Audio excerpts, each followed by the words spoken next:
கர்த்தரை நோக்கி பார்க்கிற கண்கள் உடையவர்களை கர்த்தர் ஆசீர்வதிக்கிறார். என் கண்கள் எப்போதும் கர்த்தரை நோக்கி கொண்டிருக்கிறது. அவரே என் கால்களை வலைக்கு நீங்களாக்கி விடுவார். சங்கீதம் 25:15 வசனம். நம்முடைய கண்கள் யாரை நோக்கி பார்க்க வேண்டும்? எப்போதும் கர்த்தரை நோக்கி பார்க்க வேண்டும். கர்த்தரை நோக்கி பார்த்த முகங்கள் ஒரு நாளும் வெட்கப்பட்டு போனதில்லை. அவரை நோக்கி பார்த்த முகங்கள் பிரகாசம் அடைந்தது. அருமையான தேவனுடைய ஜனமே, உன் கண்கள் எப்போதும் யாரை நோக்கி பார்க்க வேண்டும்? நம்முடைய கண்கள் கர்த்தரை நோக்கி. கர்த்தர்னா யாரு? எல்லாவற்றையும் சிருஷ்டித்த சிருஷ்டிகர்த்தர், கர்த்தராகிய தேவன்.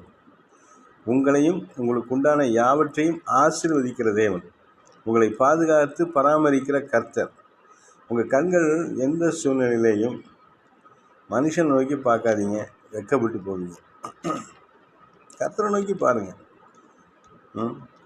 நீங்கள் கர்த்தரை நோக்கி பாருங்களேன். பரிசுத்த வேதாகமத்தில் அவரை எவ்வளோ பேர் நோக்கி பார்த்துருக்குறாங்க. அவங்க ஒருத்தர் வெட்கப்பட்டு போல.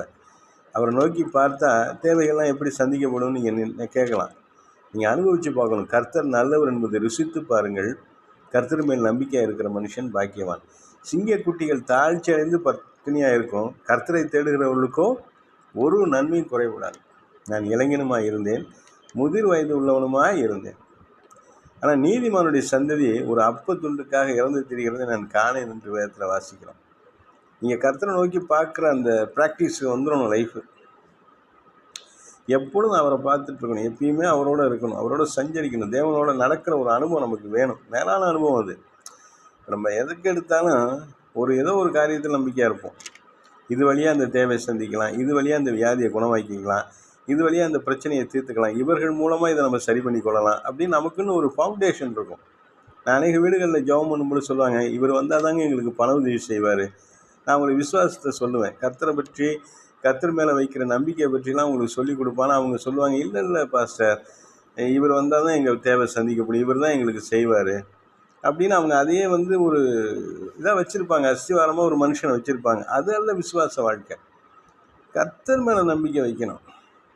அவங்களுக்கு என்ன பிரச்சனையாக இருந்தாலும் சரி, கர்த்தரால் அதை சரி செய்ய முடியுங்கிற ஒரு நம்பிக்கை தான் மிகப்பெரிய ஆசீர்வாதம்.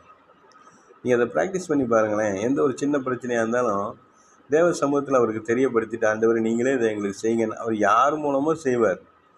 மனுஷன் மூலமாக இல்லை, தூதர்கள் மூலமாக கூட செய்வார். அவரே கூட செய்வார். அவர் அற்புதங்களின் தேவன். அவர் அதிசயத்தை காண பண்ணுகிற தேவன். விசுவாசித்தால் நீங்கள் தேவனுடைய மகிமையை காண்பீர்கள். கர்த்தர் உங்களை ஆசீர்வதிப்பாராக. ஆமென்.